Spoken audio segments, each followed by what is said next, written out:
Jesus Christus. For those who don't know me, my name is Tom Peters, and I'm a member of St. Mary's Parish. For those members of St. Mary's who greeted me today and said they don't recognize me, am I in disguise? I still love you. It's my pleasure today, I'm honored to be here today, to introduce our distinguished educator and scholar, Dr. Paul Robert Magocsi. As an active member of the Carpatho-Rusin Society for the past 30 years, I am very familiar with the large body of research that Professor Magocsi has published on all aspects of our Carpatho-Rusin heritage. Without the knowledge gained from this scholar, I would not be here today standing in front of you. That's definitive. We who are gathered here today, perhaps most of you, share some of our Carpatho-Rusin heritage, and we are all indebted to him for keeping our ethnicity and heritage from fading into oblivion, which was where it was headed. So you are today Carpatho-Rusin, many of you, not all, and be glad to this man. Thank him later. You wouldn't know if it were not for him. Paul Robert Magocsi is a professor of history and political science at the University of Toronto, where since 1980, he also holds the John Yaremko Chair of Ukrainian Studies.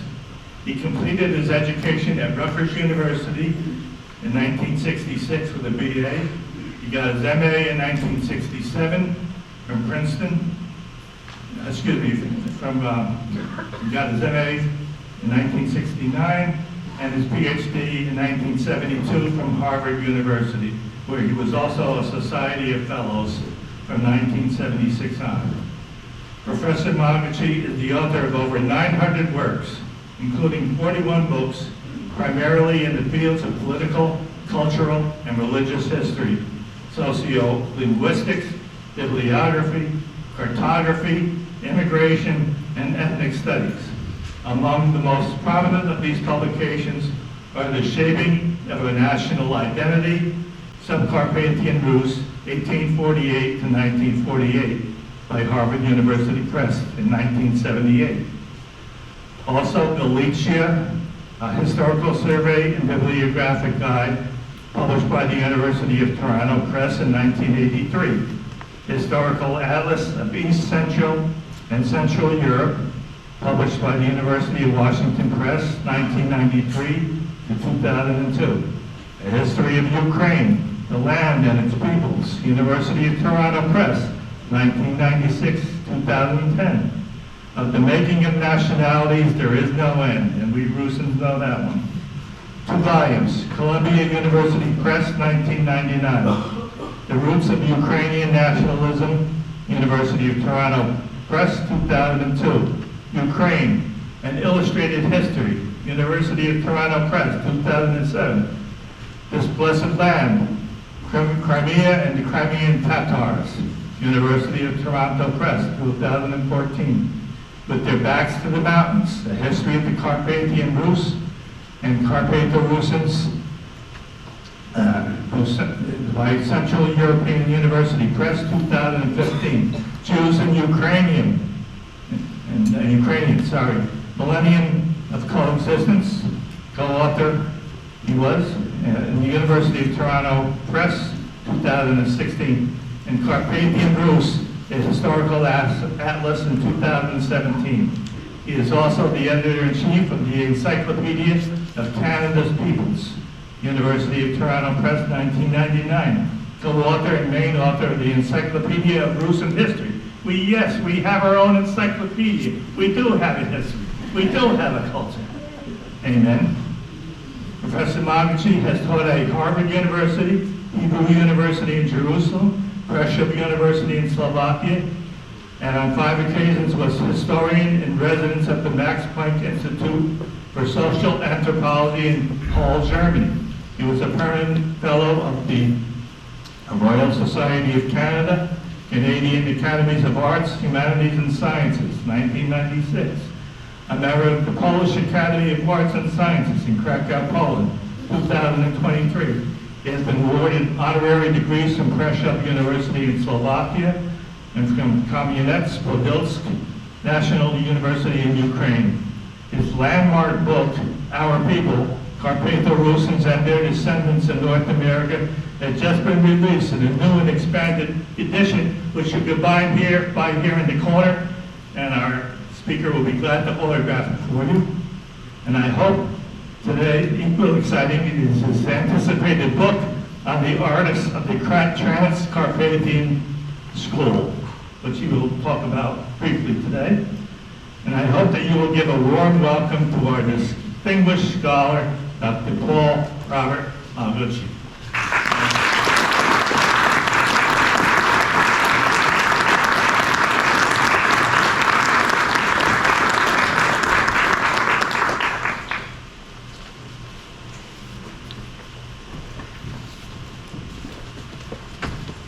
Слава Ісусу Христу! Слава навіки! Unlike the seminarians, I do not have COVID, so I am here, but I have another disease that I have been told is called OS. It's called old school. I'm uncomfortable with these things. By the way, the sound is terrible. So unless anyone cannot hear me in the back, would you mind if I just speak in my natural voice, as one should use, no instruments and no other help in Eastern Rite churches?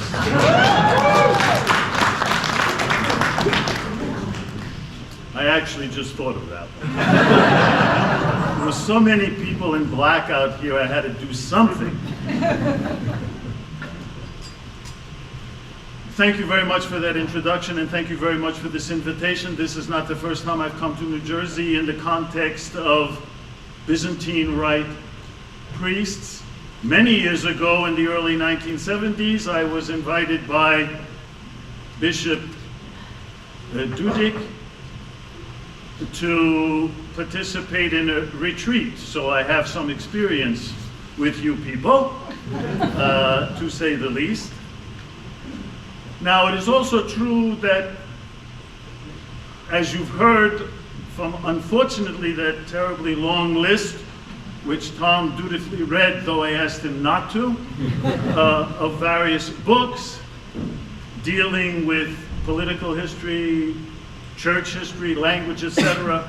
In a sense, many aspects of Carpatho-Russian history and society, obviously a few other histories and societies as well, but in the world of Carpatho-Russian studies, I had, at least up until recently or now, have tried to cover all aspects of the culture, but one I did not. And the one that I did not yet cover actually reflects, to my mind, the highest achievements of Carpatho-Russian culture. It's not history, it's not literature, it's not folklore, etc. It's actually art, and in particular secular art. Very little known about it, slightly more in recent times, but still unknown to the outside world. And I'm not talking about, and I'm definitely not talking about Carpatho-Russians, though Carpatho-Russians also don't know about their own art, but for the art world and the cultured world in general. And in that regard, I have finally finished a history of art, painting and sculpture from roughly 1800 to the present, when secular art came into being in the Carpathian region. And today, I'm going to actually give you just a snippet from this new book. Ever so slight historical context. The year 1918 ushered in a period of enormous political, social, cultural change throughout Europe. Before the end of that year, the Great War, or the First World War, had come to an end. 4 of those great empires that were engaged in the conflict collapsed and disappeared. Numerous minority, or more properly, stateless peoples living within those empires embarked on a path in which they hoped would lead them to self-rule, either in the form of an independent state or at the very least political autonomy and certainly cultural autonomy that is within the framework of some other existing state.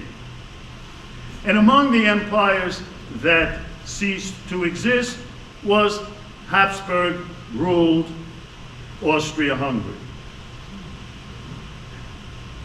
And many of the peoples hoping to change their fate in this new post-war world were Carpatho-Rusins. And as a result of the Paris Peace Conference that took place in 1919-1921, first at the Palace of Versailles, but not only Versailles, to determine this new world, and as a result, the historic territory of Carpathian Rus, which until 1918 had been part of the Austro-Hungarian Empire, was now divided into 2 states. Poland on the one hand, a very small portion of Carpatho-Rusins, the so-called Lemkos, but the majority of them in that other new state, Czechoslovakia. Here, today, we will focus on Carpatho-Rusins in the new Czechoslovakia, where they were given a special status according to those international treaties at the Paris Peace Conference, in particular the Treaty of Saint-Germain-en-Laye.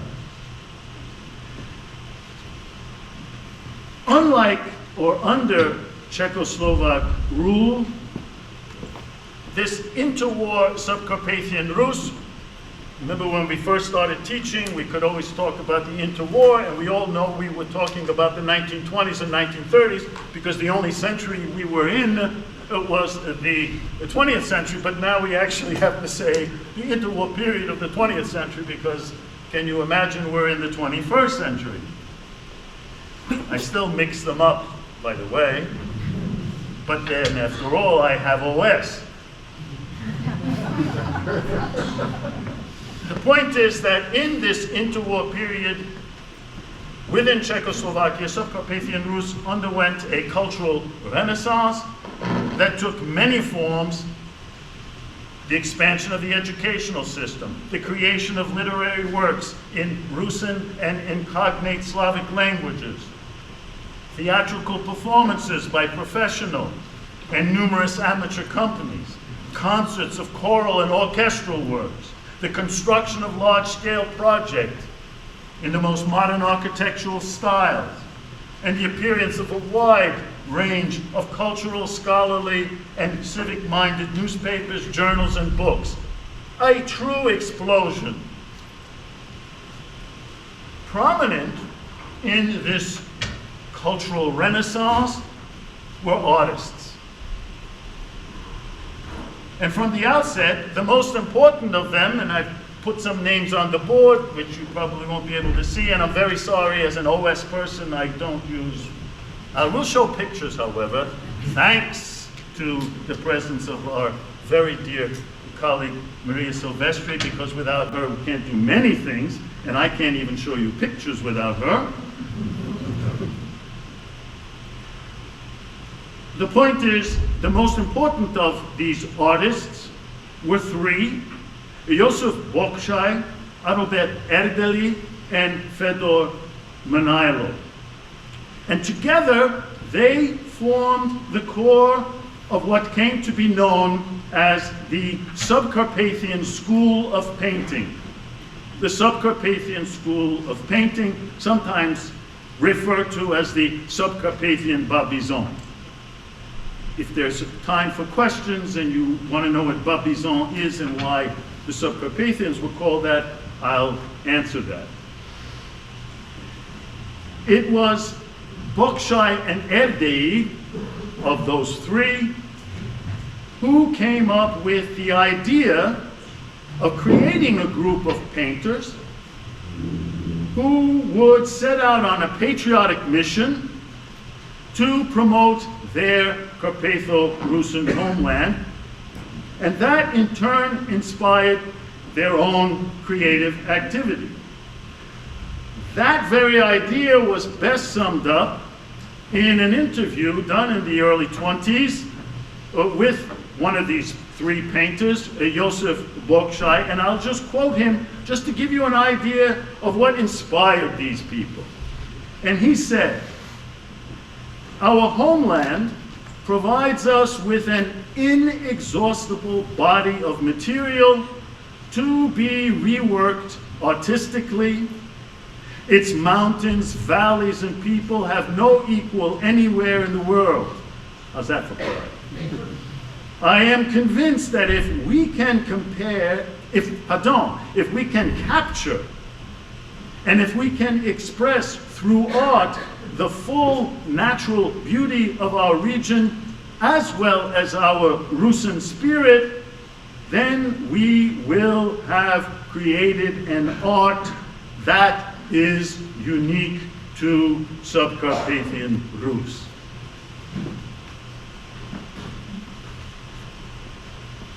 Now, we have limited time, can't go into all of these artists, not even the big three. I'm only going to focus on one to give you just an idea and a spirit of the achievements of this Subcarpathian school of art. And that one that I'm going to focus on today is Adalbert Erdeli. He was born in a small hamlet called Klimovitsia, actually in historic Berek County. But less important than his specific village of birth was the environment in which he was raised. The small percentage of Carpatho-Rusins who belonged to the educated intellectual elite were either priests or teachers. And in both cases, they were geographically mobile, usually serving for only a decade or so in one parish or school before moving to another, to which they were assigned either by the church or by the government authorities.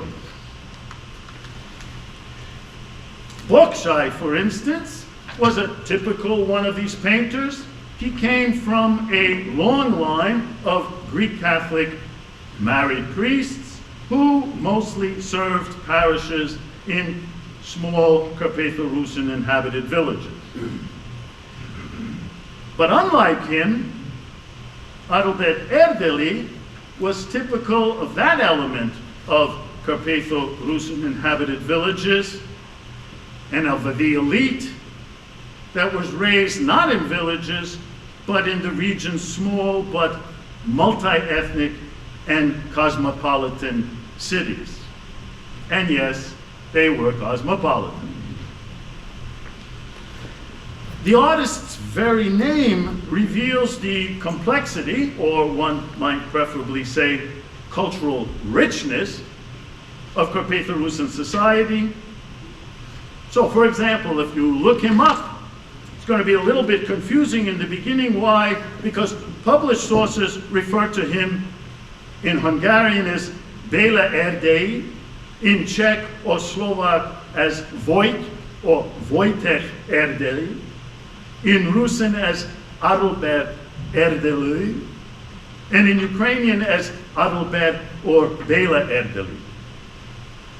Now, if that's not complex enough, it turns out that his birth certificate read something else. He was born Béla Hritz. And in fact, Béla Hritz was the only name that he knew until he was 10 years old. It's like me, I never knew my name was Paul till I was 12 years old. While this may seem confusing to the outside world, it was rather the norm for Carpatho-Rusin society, as it was for the rest of pre-World War I Habsburg, Austria-Hungary, of which his homeland, Carpathian Rus, was a part. Now, Erdely's father, this Mikhailo Hryc, was born into a Greek Catholic family in the Carpatho-Rusin inhabited region of what is today northeastern Slovakia.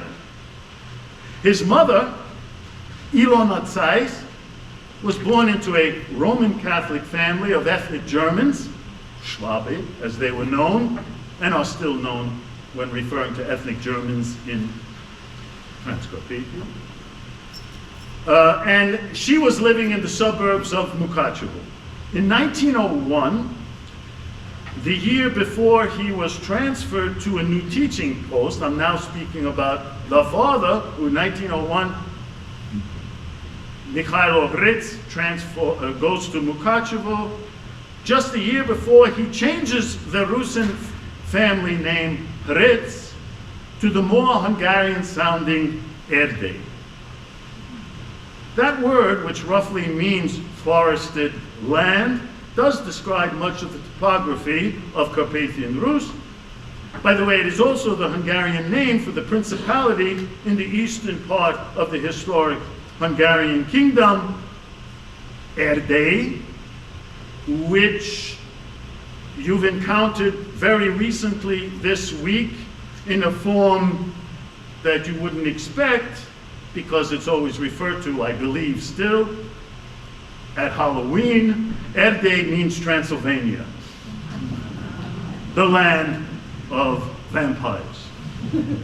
And so, when he was 10 years old, already attending a Hungarian language elementary school in Mukachevo, Béla Hryc becomes Adalbert Erdélyi, or Adalbert the Transylvanian. However, his family and his friends continued throughout his life to call him Béla. The family spoke to each other in German and in Hungarian, while outside the home, communication might be in Rusin, although mainly in Hungarian. Added to these languages, in later life, Erdély also learned Czech, French, and Russian. Now, after graduating from gymnasium, which was the middle school or the senior high school in those traditional days, he followed the route of many of his predecessors and studied at the Royal Hungarian Academy of Art in Budapest, the capital of the Hungarian kingdom within the framework of the Austro-Hungarian Empire. While World War I was raging, Erdély was studying art and when he graduated from this institute in Budapest, already in 1916, he returns home to begin a pedagogical career as a professor at the Teachers College and then Gymnasium in Mukachevo.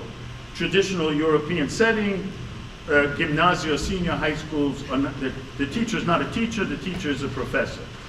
By the way, the educational standards are so high that they are minimally the equivalent, or they were though in those days the equivalent of junior college here, if not more. So they deserve the name professor.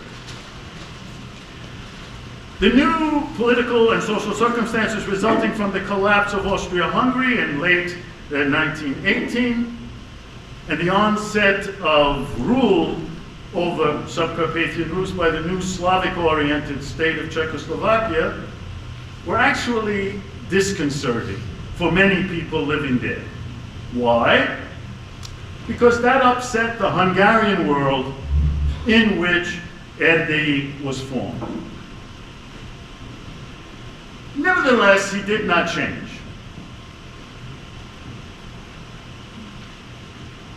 At least externally. He remained the quintessential urban Habsburg Hungarian gentleman, always impeccably dressed, in a suit and tie, lacquer-polished shoes, holding a cigarette in the Hungarian manner, either between 3 fingers in the vertical position or extended horizontally with 2 fingers. He was decidedly handsome and debonair, seemingly always surrounded by a bevy of attractive women. Clearly, the Subcarpathian Rus that Erdely inhabited was not the rural countryside of rough-hewn peasants and shepherds. True, he encountered such types as part of his creative work en plein air, that is when they go out into the fields or into nature under the open sky, en plein air, to do their work. And yet, while he enjoyed chatting with the locals in Rusen and may have been physically present, he nevertheless was always at an invisible distance. Despite this image of the self-confident man about town, Erdely remained internally distraught. As revealed in a highly emotional autobiographical novel, which he called Timon, that was published in 1922, and that covered his early years.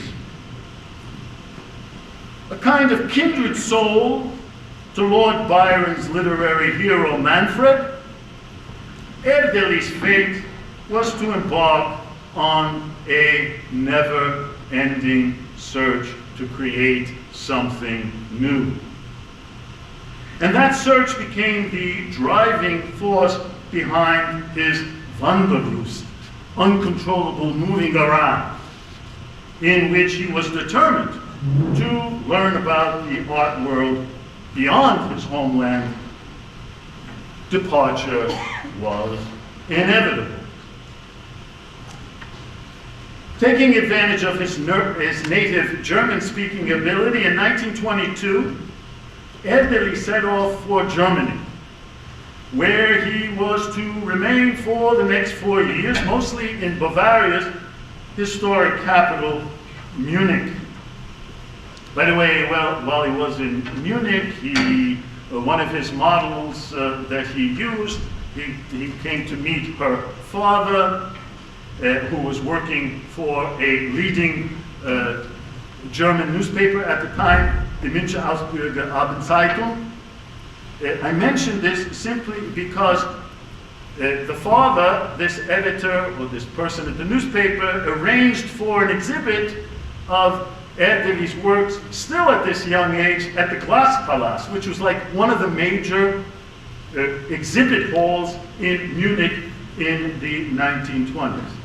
And by the way, it was this same person, her father working at the newspaper, 2 years later engaged Erdely as a sketch artist to cover a treason trial in Germany and Munich. And guess what the treason trial that Erdely sat in on?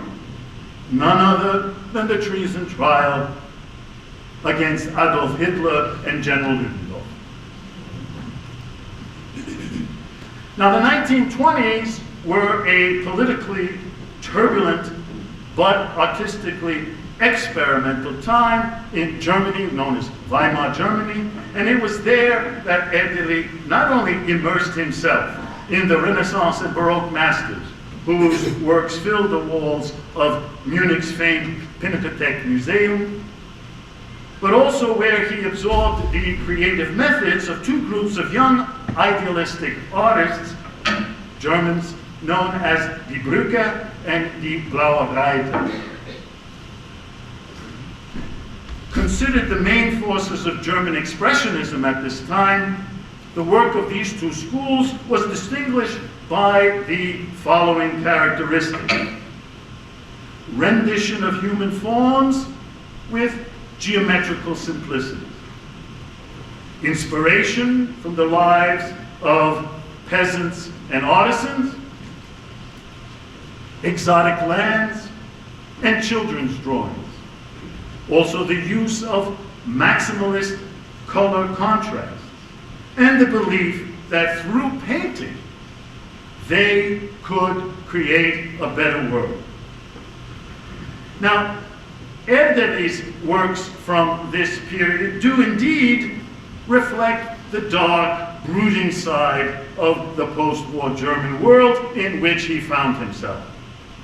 Black and dark green are the colors which dominate many of his portraits and landscapes.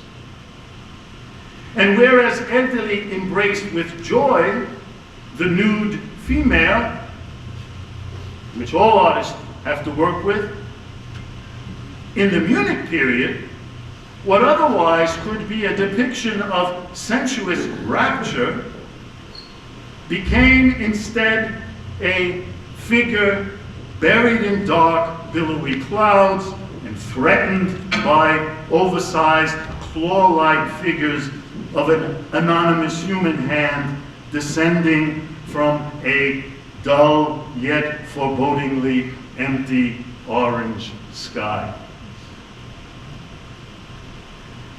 In 1926, Erdely returns home and resumes work as an art instructor, not in Mukachevo, where he was based, but rather at the Greek Catholic Teachers College in Uzhhorod, and there he is in the college. Within a year or so after his return from Germany, he also joined with his fellow artist pedagogue, that Josef Bokschai, to establish in 1927 the Uzhhorod Public School of Drawing. Erdely's commitment to the cultural welfare of his homeland, as well as his own creative work, reminds one of the words of a distinguished late 20th century art historian, a man named George Hurd Hamilton, reacting to the widespread assumption that art in one way or another connected with France was all that was worthy of attention in the late 19th and first half of the 20th century. This Hurd reacted to that and said the following, and I quote, "To look for developments in other Western," and I might add Central and Eastern, other Western European countries is to encounter two distinct situations. In the smaller countries, there was often an exceptional artist whose gifts were unquestionably authentic and who fertilized their national traditions with new ideas of form and content from the major centers, that means Paris and others, adjusting them to the modes of feeling and expression whose significance is inseparable from the geographic region where they actually live and work. And Erdely was just that, such exceptional artist, destined to raise the creative standards of his Carpatho-Russian homeland to heights that they had never attained before, and I might add, perhaps since.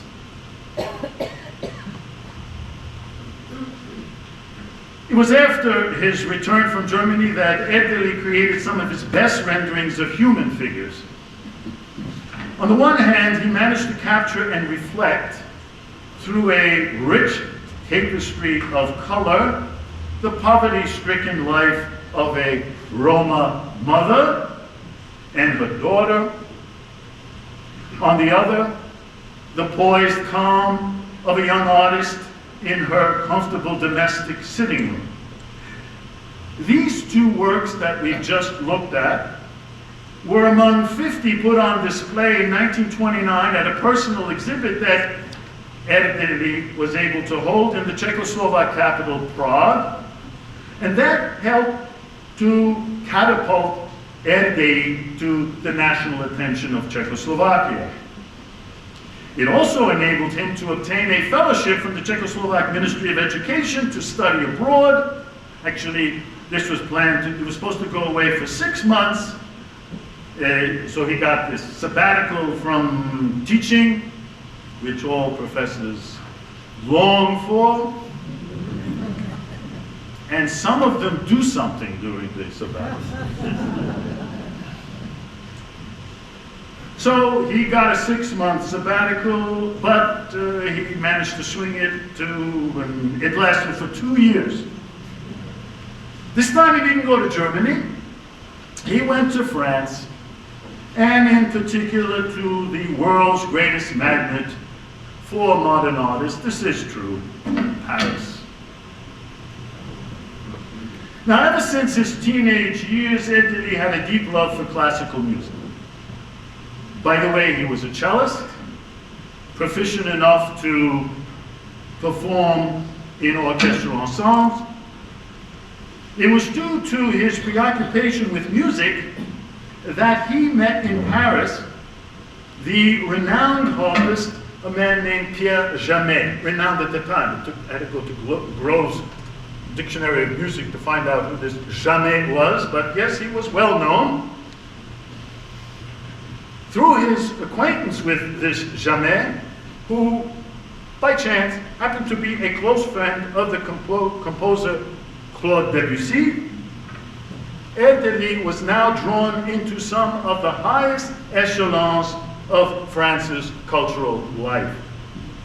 Soon after he arrived in Paris, Erdély was whisked away to the artists' colony of Gargilles in central France, where his friend's father, that is the artist, if you will, his father, André Jamet, he had a studio in this little town in southwestern France, which was about 300 kilometers southwest of Paris.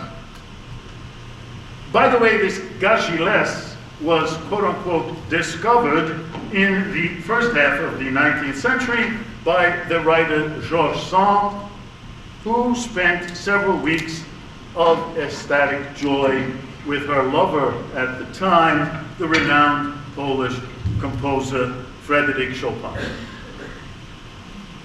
A century later, it was Erdély's turn to be in Gargilles, where he was inspired by Geneviève Gavjar.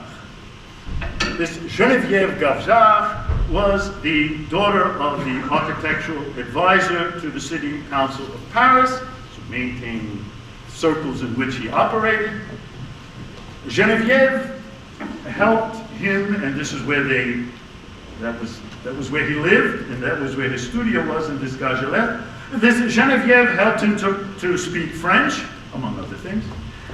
As Erdély wrote in his memoirs, the months at Gargilles were, quote, the most beautiful experiences of my life. This 4-month stay in the late summer and early fall of 1929 brought Erdély into contact with painters from France, from Belgium, from Holland, and among them was his closest friend at the time, Alain Osterlind, originally from Sweden. And this Osterlind's artist father that we see here was the subject of one of Erdély's most or best known portraits.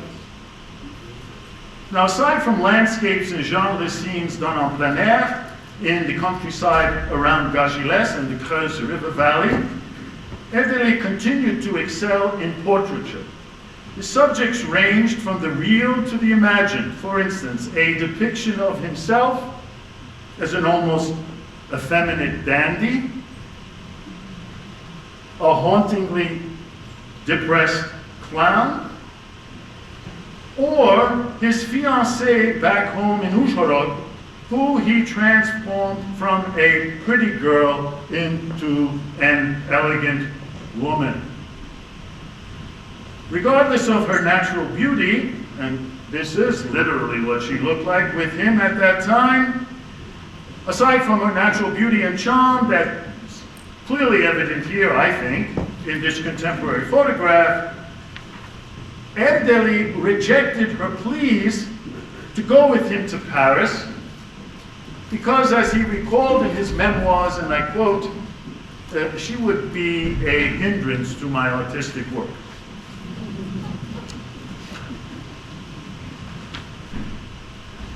Now, many paintings from Erdely's years in France were exhibited alongside works by Europe's leading modernist painters, people like Raoul Dufy, André Derain, Paul Bonnard.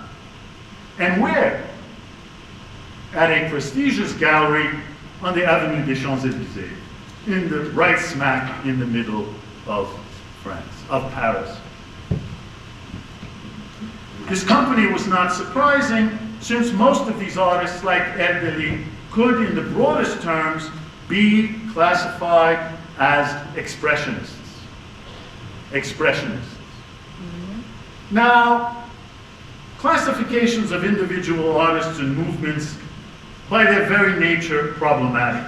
Not the least because it is difficult to define the standard characteristics of a particular ism, whatever that ism is, let alone the fact that most painters, if they're any good, evolve stylistically throughout their careers. Now, Erdely mentions painters like Kees van Dongen, Maurice Flamand, Raoul Dufy, again, among those who, in the interwar years, according to him, were showing the way to others. But he, Erdely, remained convinced that the culmination, the dominant figure that led the way into the 20th century was Paul Cézanne. Paul Cézanne. Indeed, Erdely left us numerous still lifes with flowers and fruits, including apples so beloved of Cézanne, placed aside glasses and vases in shifting perspectives that violated the basic principles taught at the increasingly conservative academies. No less numerous were genre scenes, dominated by rectangular red roofs, very similar to Provence, where Cézanne did most of his work en plein air. The rectangular roofs, the lush vegetation, all very reminiscent of Cézanne. And yet, Erdely felt the need to move beyond his idol. And in the end, Cézanne, the post-impressionist, was merely a compass pointing to further exploration. Now, Joseph Bocskai, and by the way, some of the paintings of these artists from an entirely different period are hanging on the walls out here. The period is entirely different, but nonetheless, if Bocskai is generally considered Subcarpathia's impressionist par excellence, the region's post-impressionist, or rather expressionist, is undoubtedly Erdely.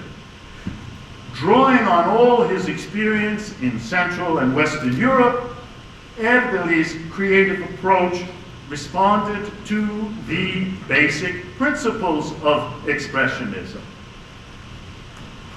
and maybe the basic principles of art. And that is, the best art, and I quote, is associated with subjectivity, expressive qualities, and imagination, foreshadowing, therefore, 20th century abstraction. Even before his travels to France, Erdely's genre scenes and still lifes embodied an emotional drive well beyond anything that could be considered Cézannesque.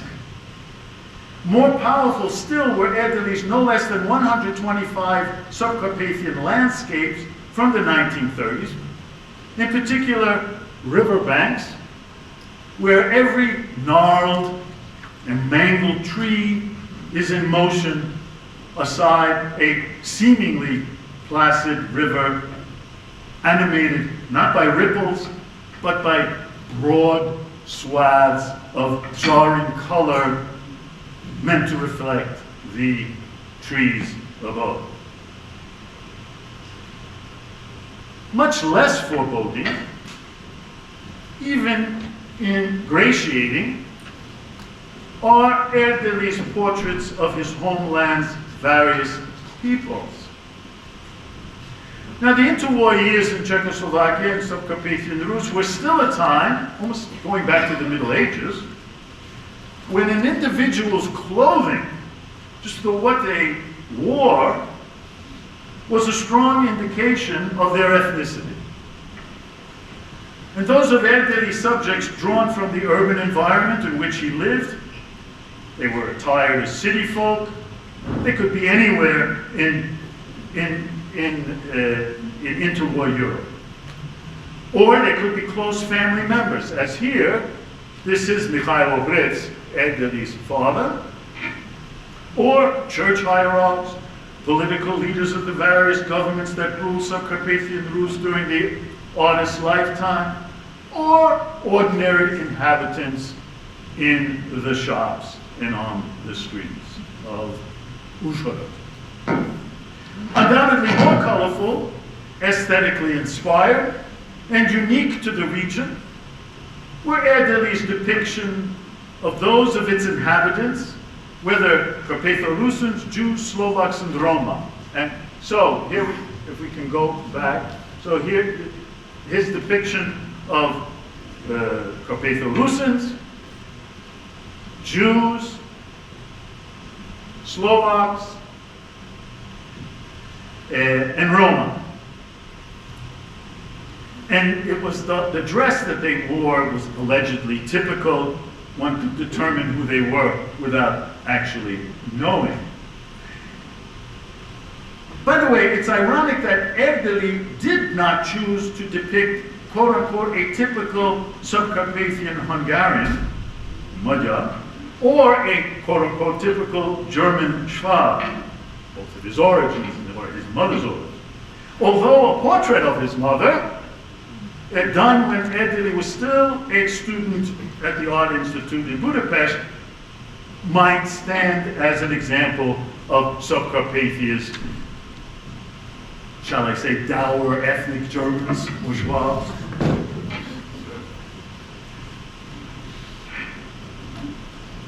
Yet the most striking and disturbing portrait of all is a work called, in French, Le XXe siècle, the 20th century.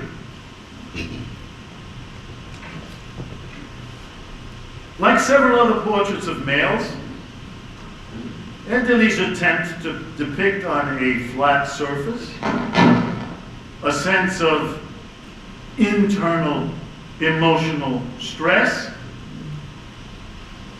is achieved here by the elongation of an off-centered, tortured face, slanted diagonally, that seems to be falling off the lower right-hand corner of the canvas. Some critics have labeled this work a self-portrait. Perhaps, but metaphorically so.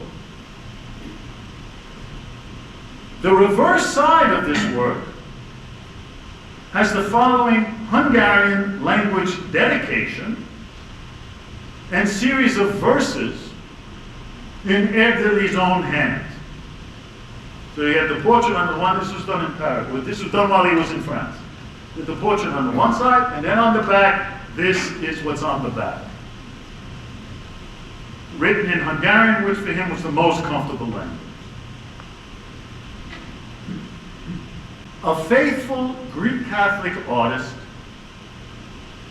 exhausted from horrendous grief, reflective of the 20th century, donates this kind yet exceptionally sad image of the Lord to the Greek Catholic Episcopal Chapel in Hillsborough. It was painted with the holiest of inspirational feelings in Paris in 1930. And then follows his verses. My soul's sadness knows no end. People, why do you hate each other? My soul looks beyond the horizons of your earthly limitations. People, these my words are eternal. Love one another. Now, whether this is a self-portrait or an image of Christ, through this painting and verses, Erdely reminds us of Byron's Manfred, wandering among the post-World War I remnants of European civilization that he sensed were about to be completely effaced by the horrors of World War II, only a decade away. Thank you for your attention.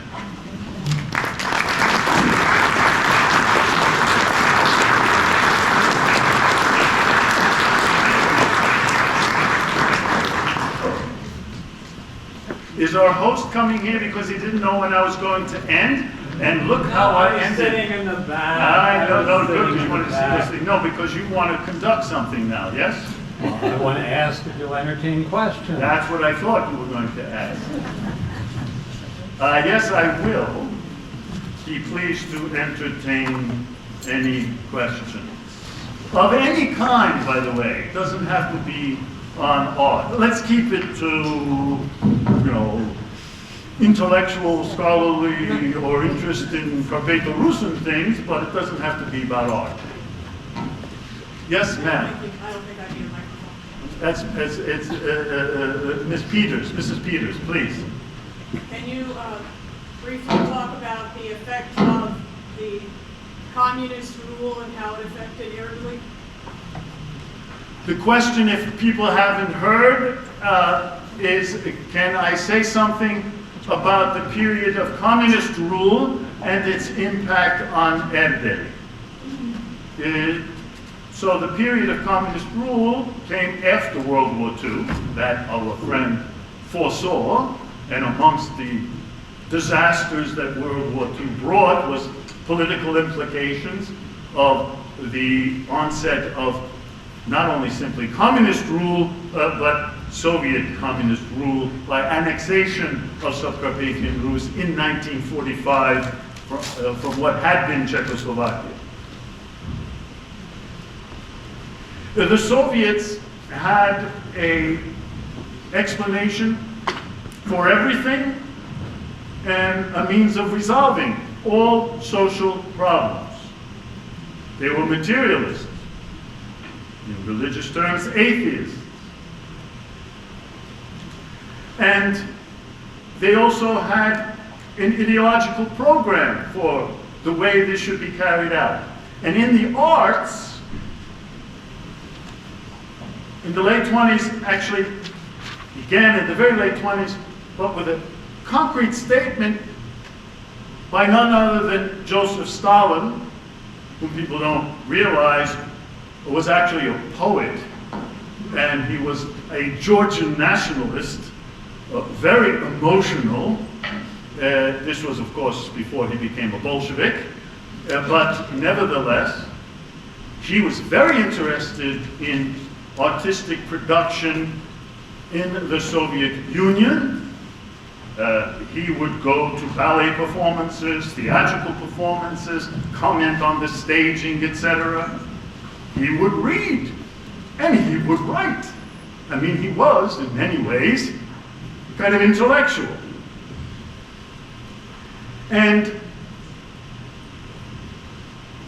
the Soviets wanted to make use of everything for their own purposes of promoting their ideology. And so in terms of the arts, they came up with what was known as a program, an ism, and was called socialist realism.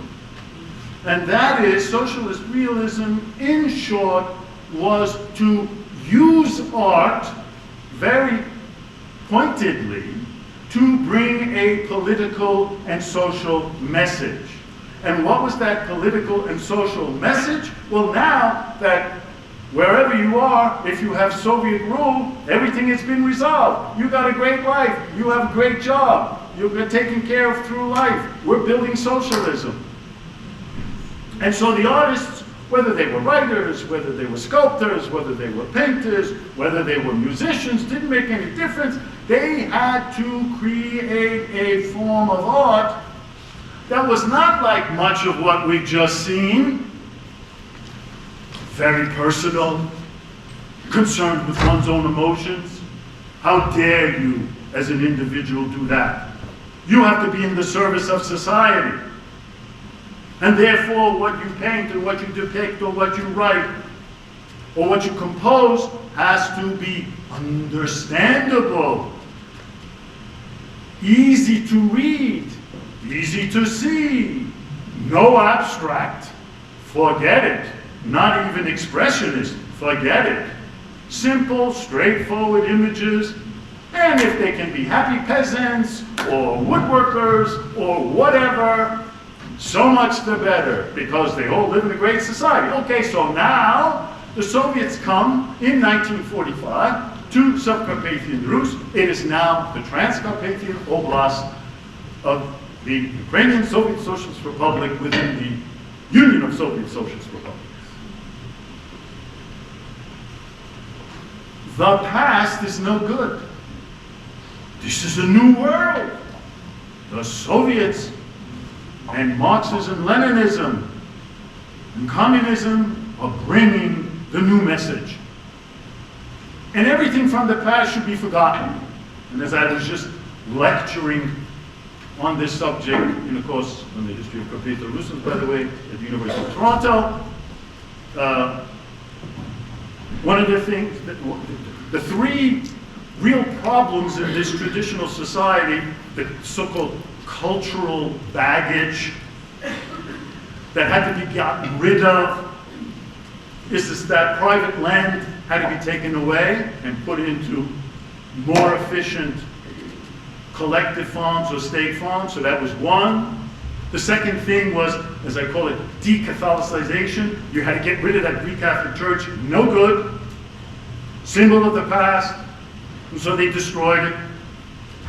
And then the other thing was the national identity. I mean, you know, who are these people? Well, they call themselves Rus. What do you mean? There's no such thing as Rusin. Rusin is Ukrainian, end of story. So within these, in the context of these three goals of eliminating the cultural baggage of the past, were the arts. And we had a great school of art, but it was too personal. And in particular, the ultimate symbol of this personal attitude toward art, in terms of painting, was this Erde. He had to go. Of course, they didn't want to get rid of him right away because he had some kind of local prestige, but they shunted him to the side and then started writing all kinds of pasquille, as they say, attacks against him, and then he was overwhelmed and he died in 1955. Kind of cardiac arrest from this kind of pressure. But the point is, he himself, and certainly other artists of the Subcarpathian school, tried for a while to adapt to the new ideology. And they started painting nice pictures. nice pictures that made people look nice, or that were happy peasants shoveling the grain or picking the apples, whatever. And that was socialist realism. And therefore, the artistic qualities of being expressive, being subjective, forget it, gone. And you have these kind of non-inspirational, flat, uninteresting art. And that was what characterized almost everything that was produced during the communist era, whether it be among Carpatho-Russian artists in Transcarpathia in Ukraine, or in Eastern Slovakia, or elsewhere in Central Europe. Long answer, but see, there's time. And you know what it is with professors. You ask them a question, and even if they don't know about things, they have to say something. I did know a little bit about this one, by the way. And if I don't know something, I'll tell you. Don't want to pretend. And there's a lot of things that I don't know. Well, that was a prompted question. No one else? I mean, you people, as Eddie said, people, you were either bored by this lecture, right? I tried to make it not boring, or you're not interested in art, or you're waiting for the next show. Okay, someone's getting prompted here. Right, don't make me feel totally bad.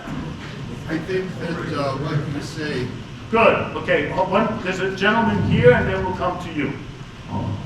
what you say rings true, because in the 70s we were sent to our house these Soviet magazines that would have lots of pictures of how great things were in the Soviet Union, and they were nice colored pictures of all these great things, and so I agree with what you're saying. Thank you. So the gentleman is just confirming Soviet policy during the period that we've been speaking about, and socialist realism, or just the happy pictures, because it's interesting. Generally, what he said, which is interesting in another way. What he said was that, I'm assuming you're born and raised in the United States, and that his family would, in the 50s and 60s, and certainly the 50s, get magazines sent to them, didn't say from whom, but it was Soviet literature, whether it was produced in the Soviet Union or by proxies in North America, that were always filled with these pictures of happy people and so forth and so on. Now, what's interesting to me is that in general, Carpatho-Russians and your parents and grandparents and great-grandparents were part of an immigration that came before World War I and didn't even remember the interwar period. And after World War II, there was no relations at all with the homeland. And the only thing that could happen is that Soviet organizations set up specifically, whether in Moscow or in Kiev or any of these republics, did produce literature and supply it with certain organizations in North America that were either pro-Soviet or leftist leaning. So the interesting thing is, I would assume that all of your great-parents who came before World War I had nothing to do with communism, didn't know anything about it other than hearing about destruction of things. But a few of Carpatho-Russian families in North America did have access to this. And some of them actually were leftist leaning. I mean, the most outstanding example of this is the Lemko Association in Cleveland, and then in Yonkers. So I'm not attributing to your family leftist leanings, but I'm just using this as an example to say something about Soviet reality and North American reality in the post-World War II era. Madam, you had a question back there. Yes, Professor. I was interested in trying to understand, I was fascinated where Erdelay went to all of these different opportunities and were influenced by the culture he was put in. How are we as Carpathian Rusins deluded by being here in the United States? And how much are we losing of that essence? How do we still maintain that with all the bombardment of all the other kind of forces here? Let me answer that question in, I think I'll answer the question, but it's going to sound that I'm not answering it in the beginning.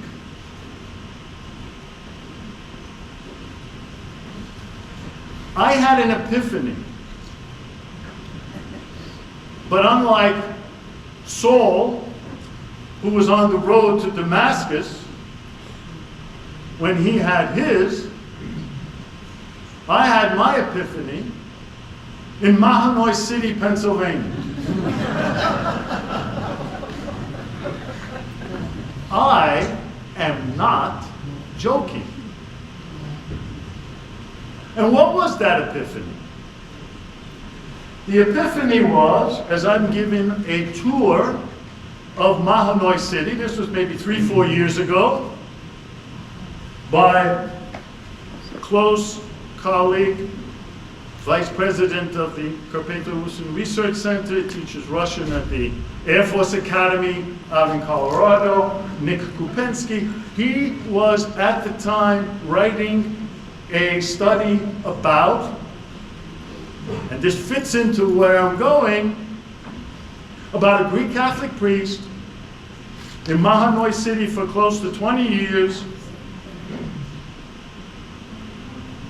the author of the first novel in the Rusin language, Emil Kubek. Emil Kubek. Beautiful church still preserved to this day.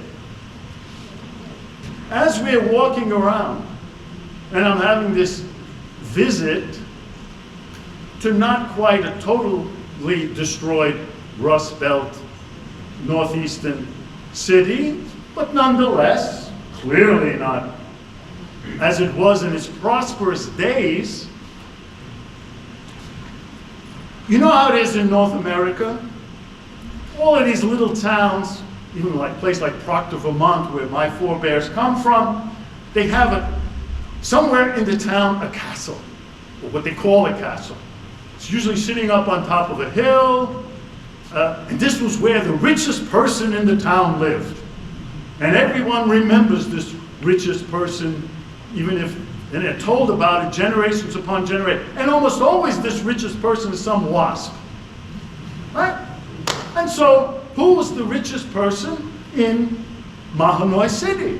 Who built one of these mansions? And you know it was important because the local population today don't even know who he was. Nonetheless, mansion looks good. We get married. We have to have our pictures taken in front of the mansion, right? I mean, you know how this goes. And the mansion is owned by and built by John Smith. Perfect sense. Wonderful WASP. John Smith was born, and he kept the name most of his time, Ivan Sinchak. Here you have the quintessential WASP who made it to the top. And not only did he make it to the top and then give up his roots and want to not have anything to do with, you know, these poor hunkies, donkeys, or whatever. No! He was the co-founder of the Amerikansky Ruski Viesnik and the Greek Catholic Union, thank you very much. So he didn't forget who he was. And he's the most successful person. What was my epiphany? My epiphany was, I, like most of you sitting in this room, think you come from a culture of people who are illiterate, poor, living up in the mountains, starving to death, if they're lucky eating pasta in the form of halushki and pirohi as if this is some kind of high cuisine. Right? And that's all you know. Do you know anything about your history? Do you know your language? You lost your language a long time ago. That's not a criticism, that's normal. But I mean, someone of a German background or Italian background or Ukrainian background, also third, fourth generation, knows something about themselves and has some pride. Carpatho-Russins of your generation and even before, we have nothing. We never had anything. Oh, really? Then if we never had anything, and they were all poor even before World War I, where did John Smith come from? Where did Gregory Zotkovich come from? Where did all these highly intelligent, primarily Greek Catholic priests come from? Did they drop from the sky? They came from a cultural world that was at a high level. And not just these poor peasants living up in the mountains. And by the way, the vast majority of Carpatho-Russins don't live in the mountains. They live in the foothills and the lowlands. But yet, we are under this terrible stereotype that we are poor and we are nothing. Well, I had my epiphany in Mahanoy City, and maybe after today, you will have your epiphany.